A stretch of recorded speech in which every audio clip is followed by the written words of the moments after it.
All right, what's up, everybody? Welcome back to Inside Bitcoin Spaces with Jason and Andrew.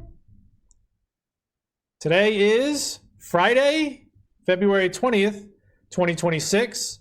Bitcoin block height 937550.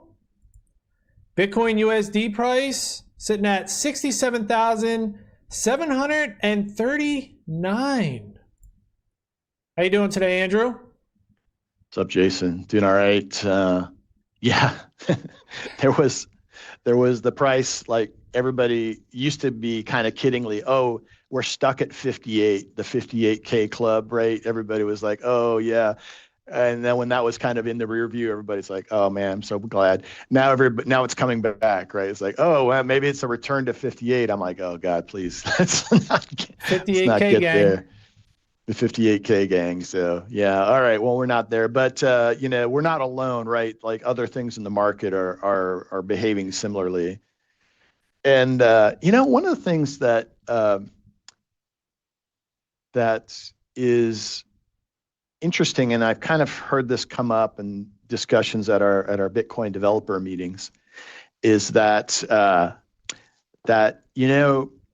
we shouldn't be surprised when there is like leveraged like cascade of calls and stuff, because for years as a community we're like, oh, we got to wait for the institutions, we need big players, we need sovereign investors, we need to be recognized by the financial markets as like a real player, you know.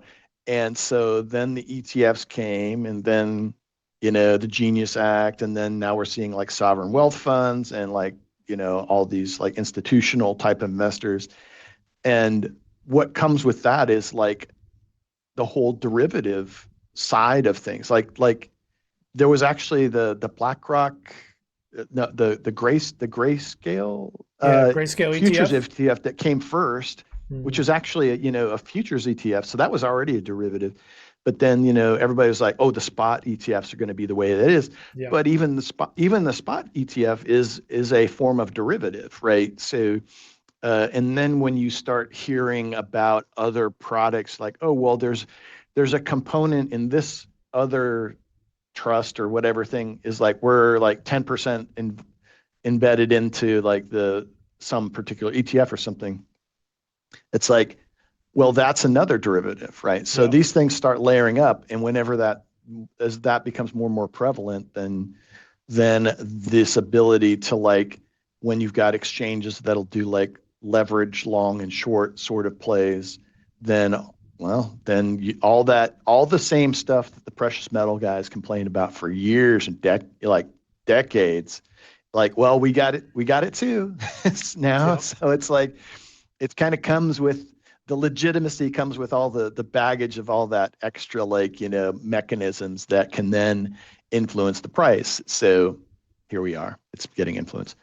Yep. But what do they say? When the market's down, buy the dip and build. Yeah, So not your keys, not your coins. We're going to see a that's lot of right. rug pulls, I think.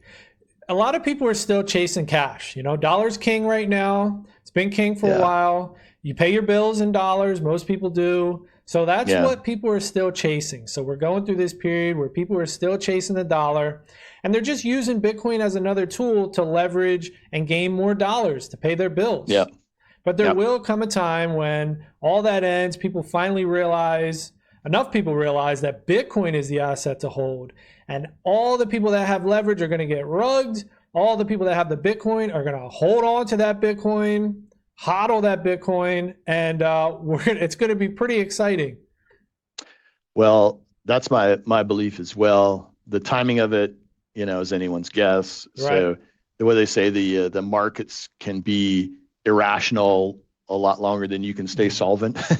Yeah. So yeah, riding it out.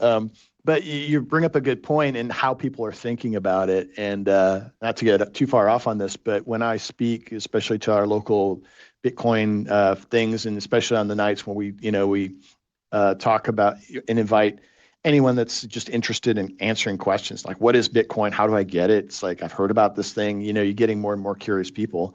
And we talk about various things in terms of thinking. And like one of the things I've been trying to, it's kind of one of my little mini missions, is to like start getting people thinking about, okay, how do we denominate? When we think about something and the cost of something, how do we denominate it? And to get people to entertain, like start think about something as denominated in another type of asset. It doesn't have to be Bitcoin. There's actually a website called Priced in Gold. I don't know if Yeah, I you've think ever I looked saw at that. that one. Yeah. Yeah. So Priced in Gold, Hmm. it's not, so it's a good way to kind of like look at, oh, wow, the price of a house has gotten cheaper in gold, or Yeah. the price of groceries have gotten cheaper in gold. And it gets you kind of thinking. When I was back in college, I took a philosophy course, just kind of as like, oh, I got to take something for my extra credits or whatever. And we covered this book. I don't know if you can see it. Yeah. The Structures of Scientific Revolution. This book, like, is one of the big ones that has impacted me in my thinking. And basically, what it says is like, when you're doing big paradigm shifts in thinking, think like Galileo, or think Mm. Einstein, or think, the rise of the internet, or stuff like that. It's like, it's hard. It takes a lot to get society to shift its thinking. Yep. And it probably takes a generation for it to really take hold. And if we're looking at, oh, Bitcoin, you should all think in Bitcoin. Yeah, we should be like setting our expectation that we're going to be having this educational sort of like thing going for like a generation. So just say 20 to 40 years, right? So We're almost there. We're and almost at 20. yeah, so it takes time, and it's not easy to like shift a paradigm of thought.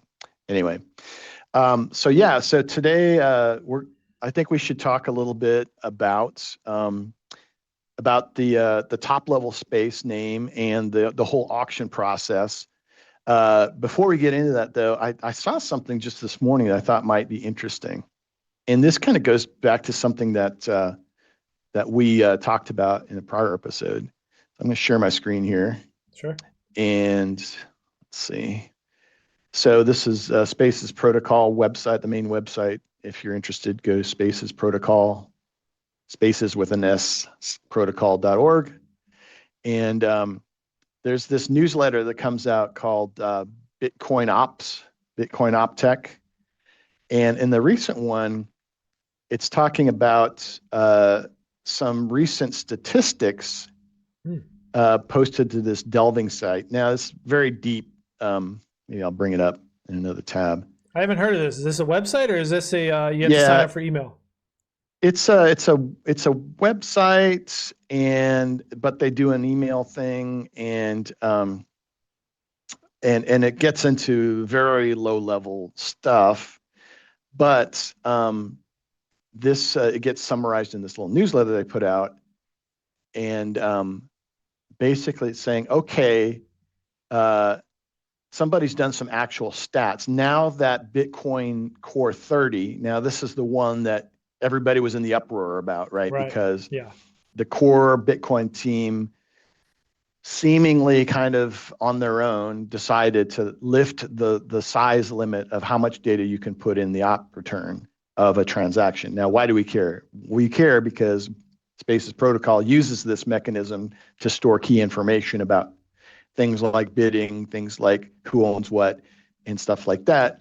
So if they were to say, no more, we're not going to do that anymore, it would definitely have an impact. Now, I don't think we're there, but this whole discussion kind of raged online in the Bitcoin community about that's crazy, that's going to encourage spam and like large people putting like these big NFTs and images and potentially offensive material on the Bitcoin blockchain.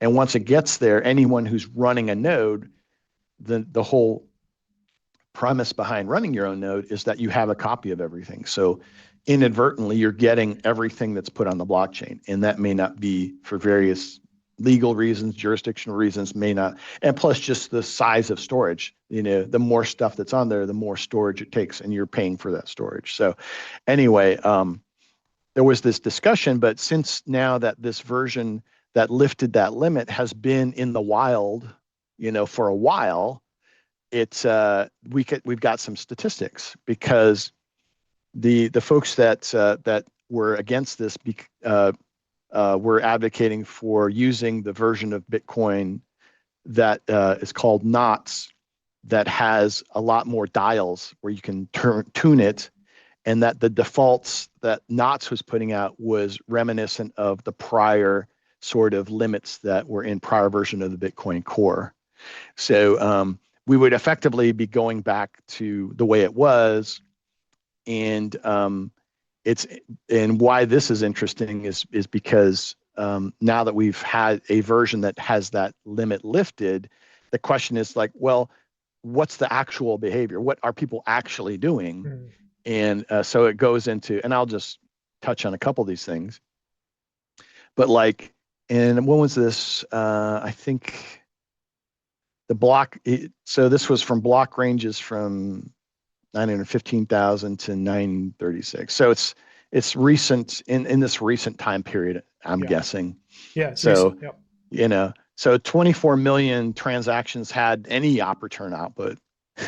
61 actually had more than one, so multiple op return outputs. And only 396 transactions had an op return with an output size greater than 83 bytes. Wow. So these were ones that that would have been blocked had the limit not been lifted. So out of 24 million, 396 wouldn't have qualified. And then, but that's just the number. And then it says the total size of the data included in these op returns was basically 473 megabytes, which returns for 0.044% of the blockchain data. And this thing was interesting. I'm not sure exactly how to interpret it. There are 34,283 transactions burning sats to op return outputs. Mm. Is that us?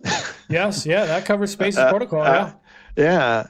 For a total of 1,463,000 sats burnt. 1,000,1463. If I go back here to Explorer, 1,000,053. Right, because that's I don't know. That's 150, 105 million, whatever it is, right? One Bitcoin's 100 million satoshis. 100 million. Yeah. Oh, right. Okay, I got my decimals shifted by 3. All right, so fine. Okay, so pretty trivial then. This in today's prices is what? This is about $800, maybe. Is that right? Something Not like much. that. Anyway,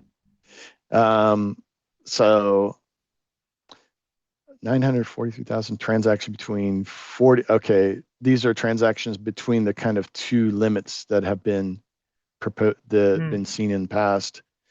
So anyway, don't know exactly if this impinges or means anything other than I think it speaks to a broader, the thing that you guys were so worried about happening hasn't happened. Like there has been no huge use and abuse of this op return limit being lifted. And we can provably say that now. Now that could change, right? Right. There could be another wave of interest of like ordinals or something like that. Or, another application use that's quote non-monetary could be introduced that has huge data requirements. So that's not like, it's not like the potential for abuse has gone away. It's just saying that it doesn't seem to have been abused since all this kerfluffle was brought up. Yeah. So anyway. You could look at it two ways. You could say, well, nobody's using it, so it's not a big deal. it was overblown, people aren't abusing it. And then the other side Yeah. could be, well, nobody's using it, so why the heck did you raise it anyway, right? So you can look at it both sides. Yeah. Yeah. Exactly. Anyway, we won't get into all the palace intrigue from the core team stuff. That's a cool site. I'm gonna Um, check that site out. yeah. Oh, I could. Let me. Yeah. Bitcoinops.org. Yeah. Bitcoinops.org. Uh, so anyway, so we're going to talk about the auction. So I'm going to go back. We'll probably bring this up here, but let me go back and open up another window. Let's duplicate this guy. And let's see, I think it's one of the two places has a little more of a discussionary description of Yeah, I the think it's the auction process. paper. Right. Let me just kind of scan down. Actually, this gets into the weeds a bit. Maybe it's the other one. Yeah, I think the paper has more details.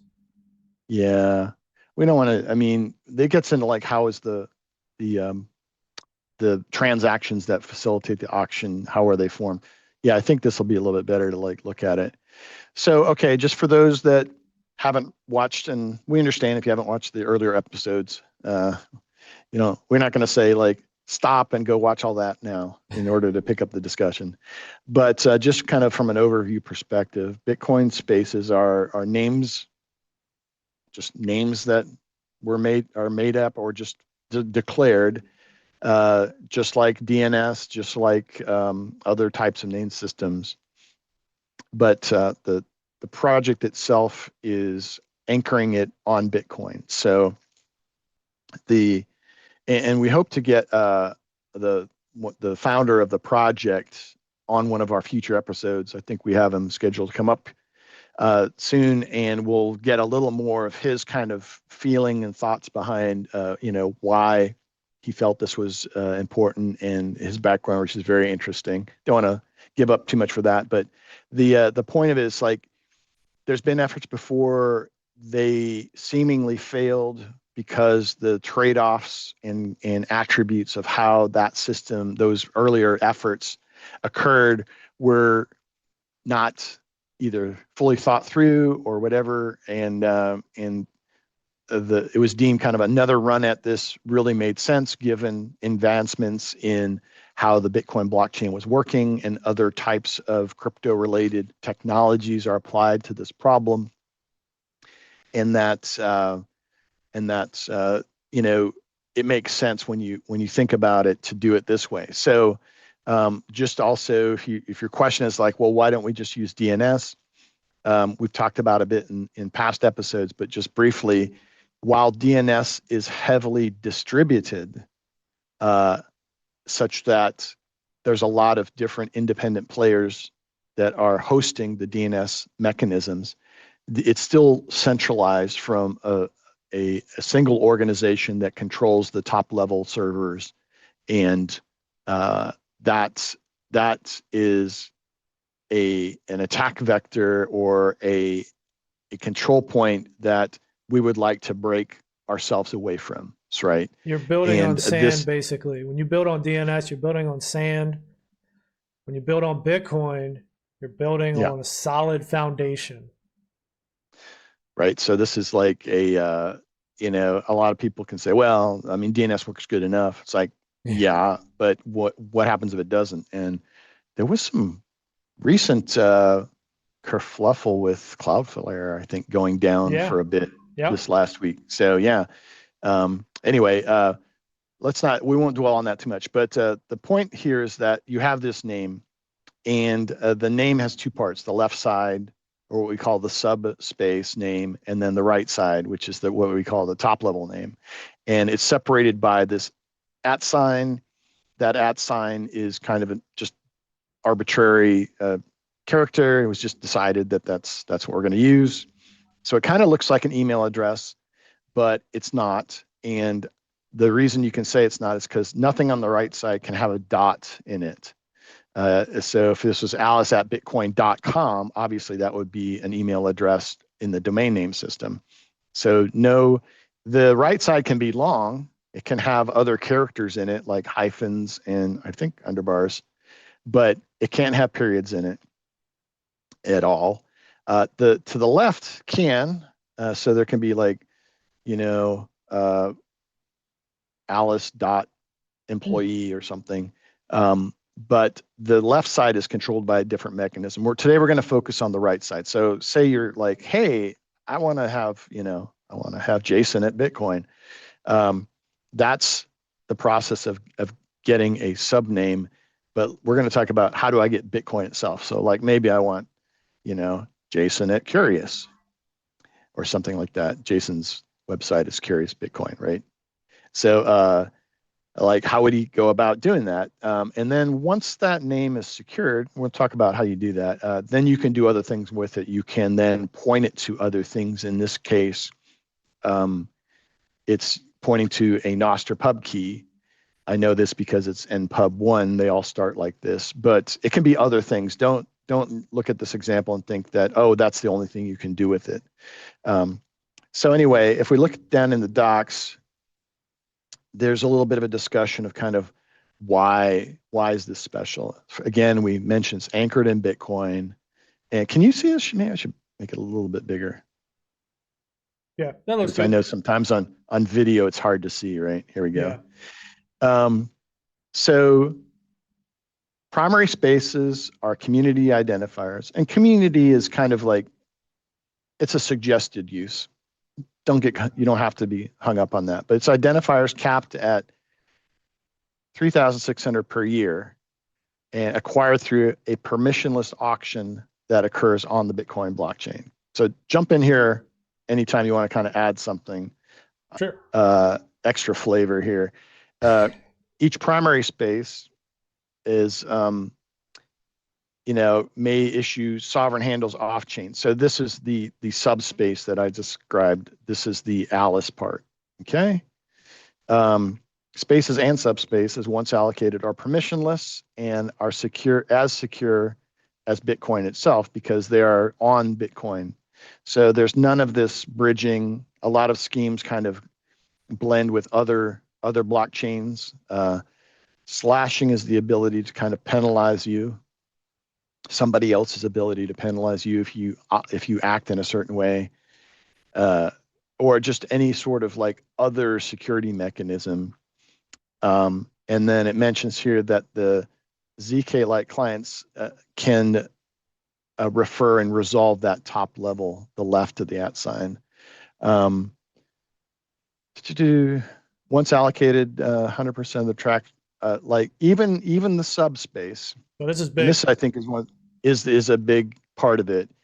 Once you go through the process and it gets allocated by the top level, the person or entity that controls the top level, they can and do have 100% of their transaction on chain. It says here if they wish. So the reason they say if they wish is because it's not required, but you can take a subspace name, create a representation of that on chain that only the person that owns that subspace can control. And that is like that's a big thing for sovereign computing, for like really knowing and owning that property, that name. You can think of it as a piece of property, right? That no one else can like wrestle from your tight grips. So the way this is all handled is designed to be very minimal on-chain footprint. So like we were discussing at the beginning of this, there is, recently a lot of concern about bloating the blockchain in a way that's going to make it less useful for monetary uses. Again, it's a whole side discussion. So spaces versus ENS. So in the Ethereum world, they've tried similar things. ENS is the Ethereum name system. I don't know if it ever defines it here. It's probably bad thing, but in the Ethereum system, they have something similar to this where you can purchase a name and their names look like special DNS top level names like com, edu, whatever. Um, it might be .crypto. So in their scheme, their names look very exactly like DNS names, but they're just these top level domains that the organization that kind of governs this stuff hasn't recognized as normal DNS names. So they're kind of like giving the Ethereum namespace is like kind of tacit permission to like function that way, but they don't support it in any way. And when I say that, the normal DNS resolution mechanism doesn't resolve those top level, like .crypto is one of them names. So in order to, even if you buy one or get one to use, your browser doesn't automatically recognize it. There's things that you have to do, usually a browser plugin, or you have to use some other tricks to kind of even use it. So that's always a dilemma when you're trying to bring up something new, right? It's like it works in a different way, and there's got to be some supporting infrastructure around what actually needs to exist before it's deemed useful. So, And the big thing about Ethereum versus the Bitcoin spaces, the Ethereum is proof of stake. So really, who wants proof of stake? You know, they had a pre-mine, proof of stake. That's not going to be a, you know, it's something is going to be built. It's going to be built on Bitcoin, the most secure blockchain in the world. Proof of work is required. And I really think Spaces Protocol has a really good chance of being the default naming system, the naming standard on Bitcoin. yeah, another thing that's really come up in a lot of ways under consideration is this whole increased like locking down users from a KYC or identity perspective. I don't know if you saw that Discord I did. was going to impose an age restriction sort of mechanism where it was like scanning your face like all the time to like continually verify that you are age appropriate. And they saw a big backlash. So this is very much a real fight that's happening right now in our time. So this first next section here is all about installing the software. We've kind of decided to put that off for another episode because there's things that we want to kind of make sure that as most up to date as possible, and also talk about it in detail. But I think today we're going to go into how the protocol works and get into the auction section. So this again is the way that you get a top level name. So once you have the software installed, then and it's a wallet. So no, there's a couple different forms of how you install software, but effectively you're setting up a wallet, and that wallet has to connect to a Bitcoin node to get its information about what transactions are available, getting created, and then but then you perform actions that are specific to the software that give you different sort of functions. So the net goal is to create special transactions that then look at some of the UTXOs, which are the unspent transaction outputs, that are then involved in representing a space. This is the top level space. So so what you do, and again, this is mentioning how does bidding work a little bit. And actually, I'll go through this because it's pretty key information. So when there's a command to open an auction. So if a name doesn't exist, and I'll pop over here to the Explorer, right? So let's just say these are names that are in auction: Mad, Lowry, and then so let's pick something that's probably not used. Let's just say Power, maybe. That's probably taken. Power's already taken. That's taken. Okay, let's say I don't know. Week. The opposite of Power. Week. Oh, okay. Or day of the week. Okay. Yeah. Week of the. Okay. So say week. Okay. Maybe you want to build a calendar app or something. I don't know. Call it week. So you say, oh, you can search here, and you can do this inside the tools as well, and get it says this name is available. You can open an auction for it, and then it gives you a link to the docs to show you how. Maybe I'll bring that up in a new tab as well. All right, maybe not. So anyway, so you do an open action, and one thing I do, this is just me, maybe other people, if you when you do this, it's got to figure out what's the kind of current fee schedule and set the fee per virtual byte like any other transaction. So this is what I try to do before I do any of this bidding stuff. I just like to pull up mempool space and see what the current cost to put a transaction in the next block is looking like.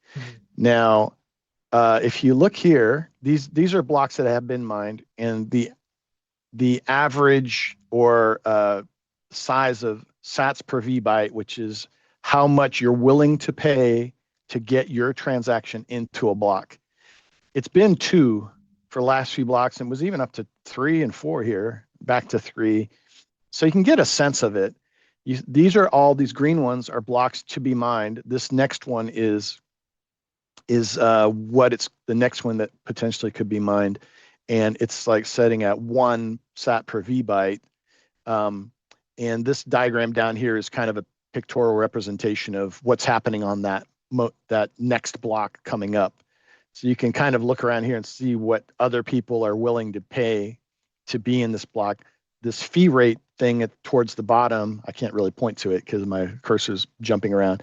You can see a lot of these are like in the 1 range. If I go towards these browner blocks, these are actually higher. This one's 30, 25. So people are willing to like spend some money to get their transactions in the block. And oh, hey, just got mined. Here we go. So anyway, this happens about every 10 minutes. We won't get into all that, but I just like to get a sense of it so that when I do my operations, my bidding or my opening, if it's at 5 and I say, oh, just use the default, which is 1, I believe, or if it tries to figure it out and it just sets it to 1, it might get like way back in the back. It might wait hours, or if it was really unintentionally set low, then it theoretically could take a day to get even an open operation.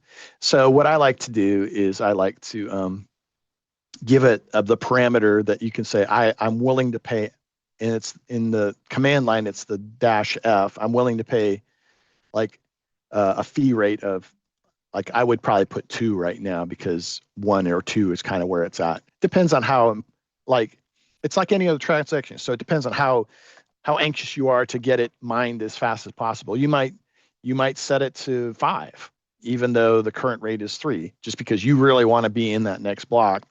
But that's just to get your transaction in a block, right?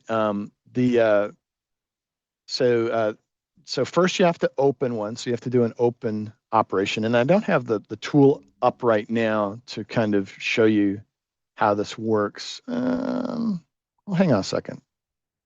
What's that, Acron wallet? I do have Acron Wallet open. I was playing with this the other day.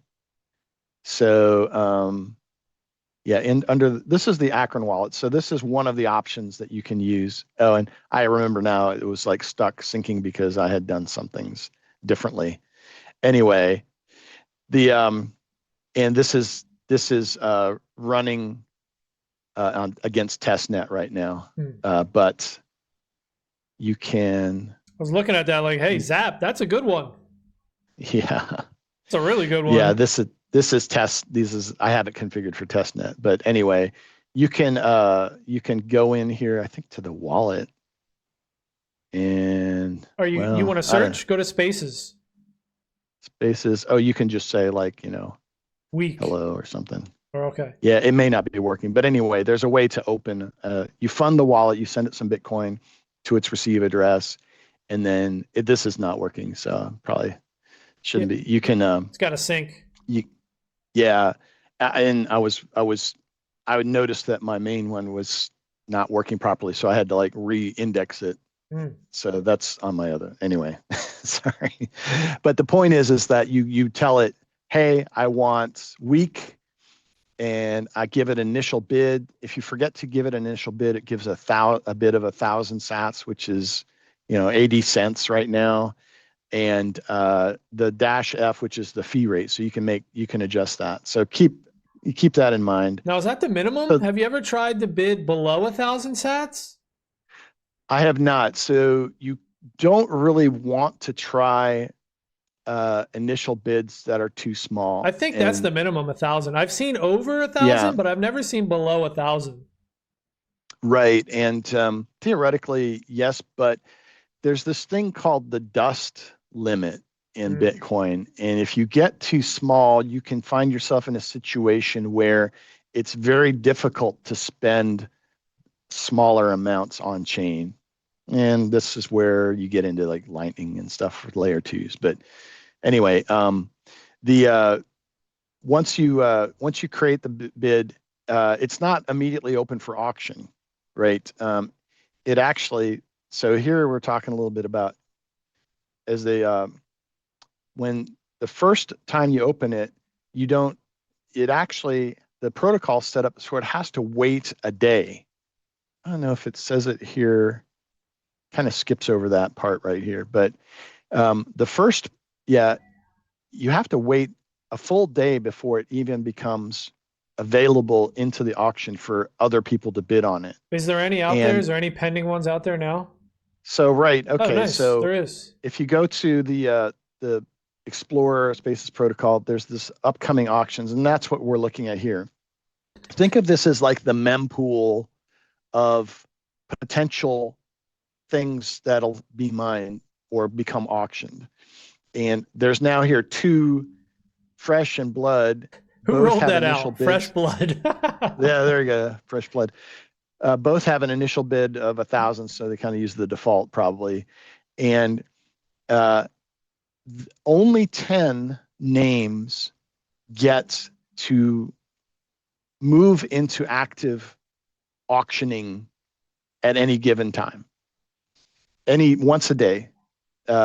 There's a point in the day where it says, give me the highest bid 10 in the waiting pool, and I will then move them into the current auction state.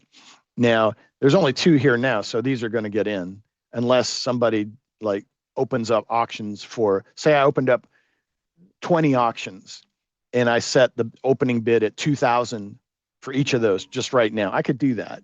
But then only 10 of mine would probably get in the next day. These two would get kicked back to the back of the line. Right. But once that day and once these things roll into the auction process, then they show up here under current auctions. And we can see that there's 3 right now currently.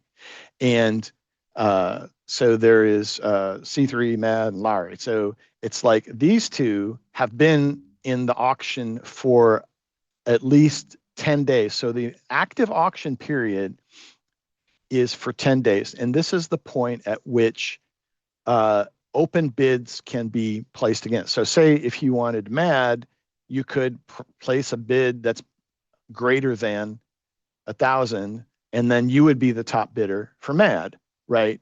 Now, what happens to the guy that opened it? Well, his 1,000, his opening bid gets returned to him. So it's not like you bid, and if you get outbid, you lose your funds. The funds that you had bid, that since you were the prior high bidder, those become returned to you. So you get paid back.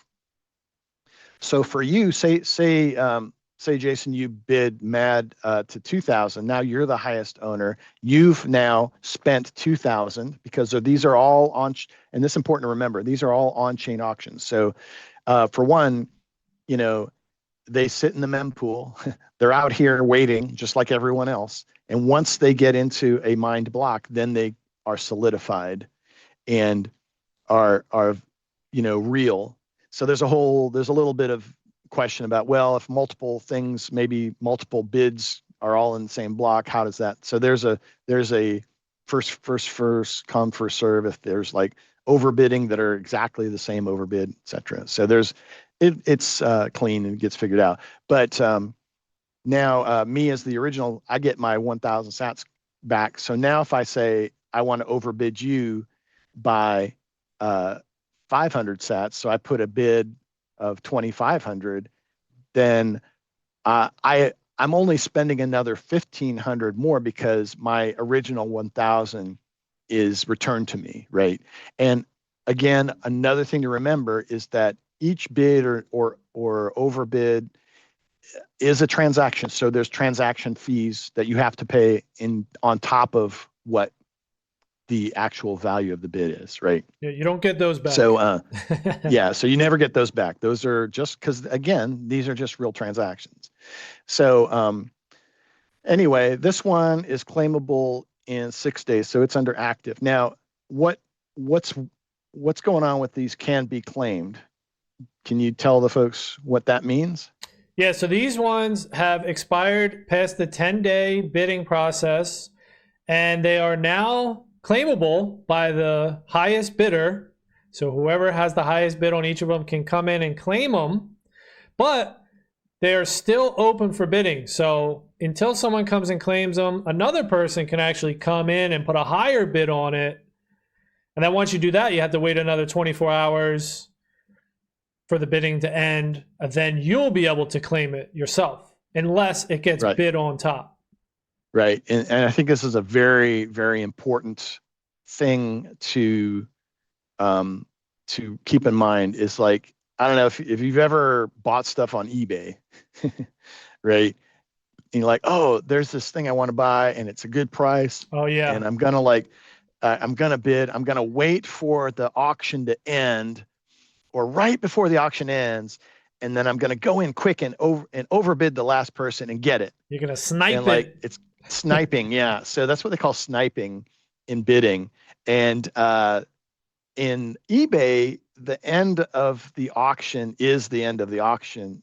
They may have changed it a little bit, but back in the day, it's like you'd be sitting there waiting up at 3 a.m, because for some reason, that's when the auction was ending. And you're like, oh, I'm going to get such a good deal on this.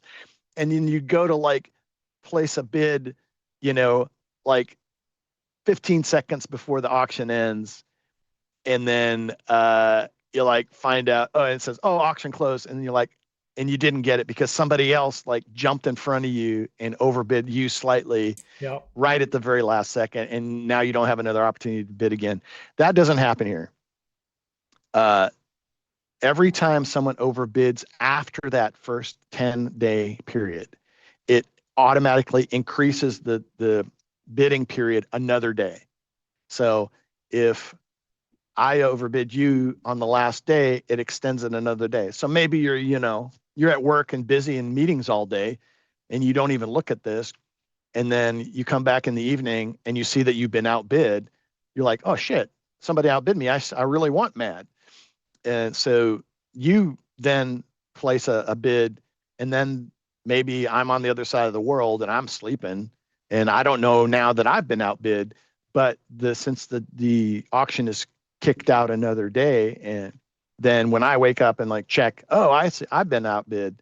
Now I can place another bid and become the high bidder again, but then again, it extends it another day. So as long as there's at least 2 people bidding the price up, it will continue extending and the point of this is to reach a natural sort of, the person that's willing to pay for that name, it's setting the market price for that name, right?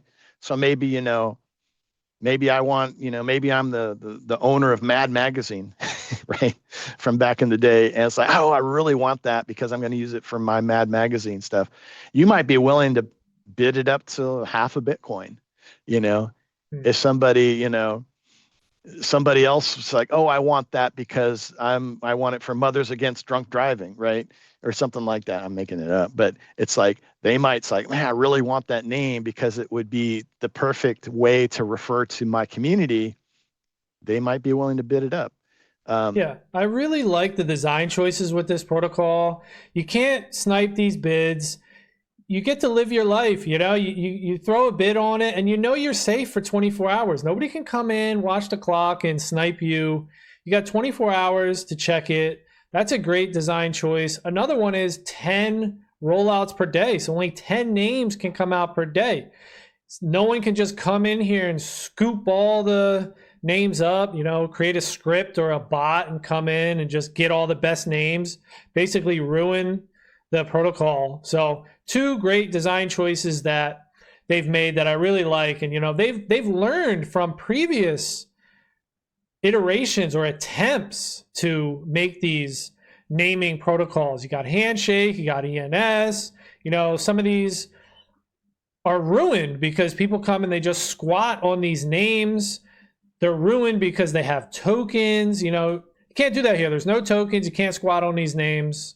So I'm definitely liking the design choices that they made with Spaces Protocol. Right. And, the whole squatting in the past DNS, especially when DNS was young, the whole squatting on names that you thought would, because it was all new, and a lot of especially businesses just didn't have awareness that these things would be important to their needs in the future. So I remember I worked for a company and we were working for the parent company of Popeyes, the food chain. And it was right as the internet was coming out. And we were like, oh man, Popeyes.com would be like great to have that domain, because you're Popeyes restaurant chain. So we can make websites, everybody would know, you'd be easy to say. You could say, oh, I just go to Popeyes.com and find out the next coupon deal or whatever it was going to be. So we went and looked and it was taken. And we went into negotiation. We got a hold of the person. We went into negotiation. We tried to make sure that we didn't like give away how bad we wanted it, right? The client was willing to pay some money, but they didn't want to like pay $500,000 or something crazy, right? And this was back in like this is like in the mid 90s, maybe late 90s. And it was like, we finally reached a deal. We finally sent them a check. It cleared. They were supposed to put forth the transfer because we have no power. They have to do the action to like transfer it to us. Month went by, nothing happened. It's like, hey, kind of like, hey, you got the money. Do you think you can make the transfer? It's like, oh yeah, I'm busy, blah, blah, blah, whatever the excuse was. Another month went by. We're like, hey, can you do that transfer thing that we paid you for? It's like, again, we're trying not to like sound too pushy or like give away that we were representing Popeyes, the corporation. Because if that kind of got conveyed, then it would have been like, oh, well, 5,000, I think it was like $5,000 or something, is not nearly enough. I need 50, right? Because there was no power from our side. And I think after like 3 months of light nudging, they're like, oh yeah, it finally came through. So I'm like, that was like, but it was like tense. It was like, man, they could totally screw us. And like we would never get that domain name anyway. Not only that, they transferred it to you through a third party. That's not needed here. These are peer-to-peer transfers. Right.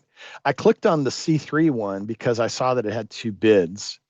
So you can see here the transaction history. So originally the opening bid was 1,500. So that tells us that the person who opened the bid wanted to make sure it didn't get languished in the waiting room.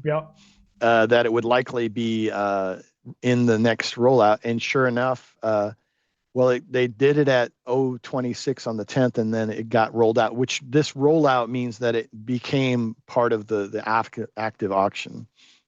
Like at the next time that happened, and then somebody else. Seemingly, they fat fingered it. Overbid it, yeah, 15,000 instead of 1,500. That's crazy. You think that was a mistake? Yeah, they've regretted it ever since. They're waiting for somebody to bid on it.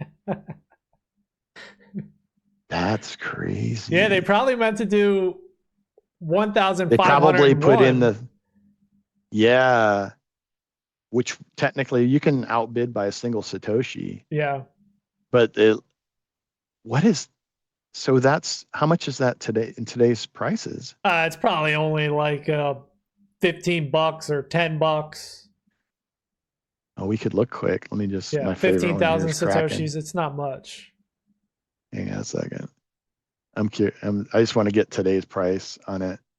So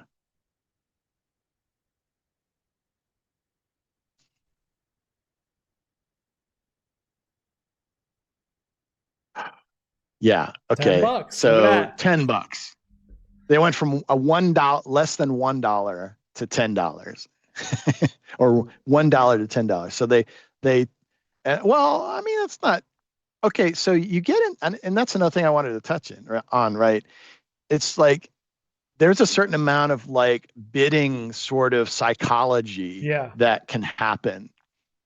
Like maybe the intention of them was to just bid 1,501 sats, which is technically a bigger bid. Now they paid for that bid, right? There was some fees and the one extra sat that's higher, but then they're technically the high bidder. So if the person that opened it, we'll presume that these are different people, said, "Hey, I'm going to bid, 15,002." It's like, okay, Right.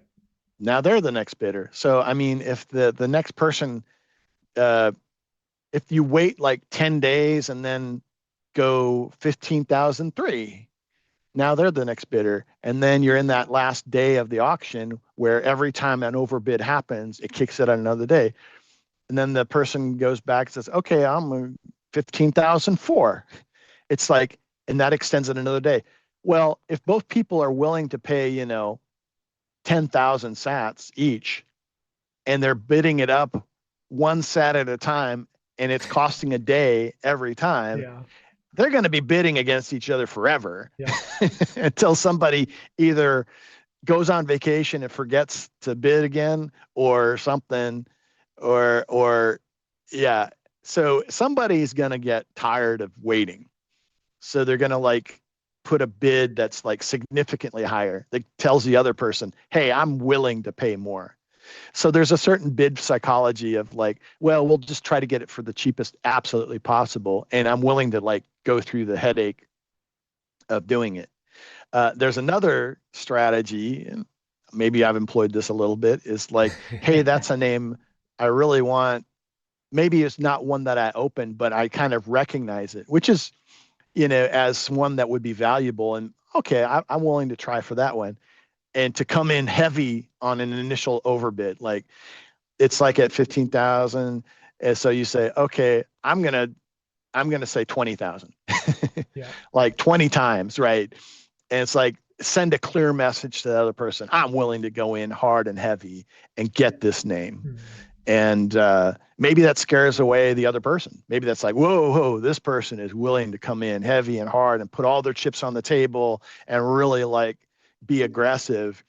And maybe that's like, the right tactic. But then maybe the other person, like maybe mentally their like high bid is like 100,000. So like, oh, I'm going to do 20. I'm going to do 40. And the person's like, well, 40, I'm going to do 60. Yeah. It's like you're going up $20 effectively each time around, so it all depends. It all depends on the name and the people, involved, and whether or not maybe like,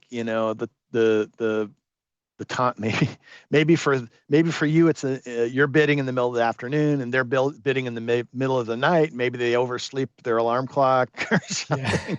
Yeah. You never know what's going on, right? So anyway, it could be quite interesting. Yeah, you never know. Bidding is fun. Getting in here and bidding and battling the bids is fun. The only thing is, there is different strategies, but the only thing is about the nudge up strategy where you just increase it by a Satoshi at a time. Man, you got to pay those transaction fees every single time. So it That's gets right. costly. You might as well just bump it up to what you're willing to spend for it. I mean, you can imagine one of those auction houses where everybody's got the little numbers and it's like, oh, Yeah, I'm yeah, bidding up this, I'm bidding up that. And then somebody comes in over the top. I'm going to do twice what yep. everybody else has bid. And everybody in the room goes, oh, right. So, Dang. um, Yeah. let's just touch on past auctions. So how crazy has this gotten? If you click on this past auctions, this is all the names that exist now. Now, one thing quick to say is that if you see one and you're like, oh man, I wanted that one, like let's just say this one, Adams, right? It's like, man, my name is like Joe Adams, and I'd like Joe at Adams, and I didn't get Adams, and uh, I see it's already taken. Let me click on Adams. And if you click on it, you can see this one only saw a couple bids, so no big deal. They got it for a song. Now, another thing to mention is this process on main chain has been available for over a year. Like, was it like November the year before last, or Yeah, something like that? I got in after. I didn't get in right when it launched, but it launched in November 2024. Right. So like it's like get no, no, not a year and a quarter. And Yep. and how many names? Let's go back. Uh, so spaces 3,440 in the world have been registered. Still a lot So out there. you're like, oh, I'm so late. Now, Bitcoiners always like this way. Oh, I'm late. I'm late. It's like, even though this top part of the process has been ongoing for a year, there's been different waves of interest and lulls in times when not even 10 names, like right now, Yeah. not even 10 names are getting into the auction process. Um, and the oh, and another so it's like there's a good chance that you can come in and get what you want even now. So don't feel like you're too late to the game. Um, one thing that I encourage people, if they're like, if you find a name that hasn't been opened yet and you go through the process, you know, at a minimum, it's a 10 or it's 11-day wait, right? 10 days plus the first day. You have to wait 11 days just to get a top level name. Say you just want something to play with, and you don't want to wait 11 days. Well, one thing you can do is you can come in and say, well, say Mad, let me just bid a little bit on Mad. Yeah. It'll extend it a day. And if the person that started this, and we can click, how long ago? It was opened on February 6th. So now it's the 20th. So that's 14 days. So that means it's been 3 days sitting there and they haven't claimed it. So once you're the high bidder and it's past the auction period, hasn't been extended, then you go and you do another operation to register it. And once you register it, then it becomes in the registered column, and we can like look at past auctions. So let's, for instance, the mic, we can see this final or this Adams. It's now been transferred. That's the registration process. Now, just to mention another thing is that top level names, if you register them, you go through the process, you're the high bidder, you register, which again is another transaction. So there's some transaction fee there. You don't have to do anything. You do not have to do a single thing. You can sit on it. You can decide, maybe I'll use it, maybe I won't. You know, I don't know. We'll see how this goes.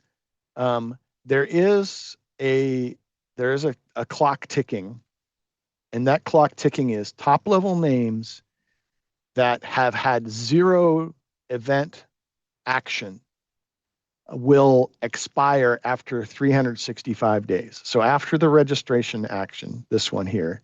So in this case, at December, if they did nothing, zero with this top level name at December 3rd, or roughly December 3rd this year, 26, if they haven't done anything and you really wanted Adams, there's a chance you could like go check in December 2nd and see if Adams hasn't done anything that would have reset that 365-day expiration clock.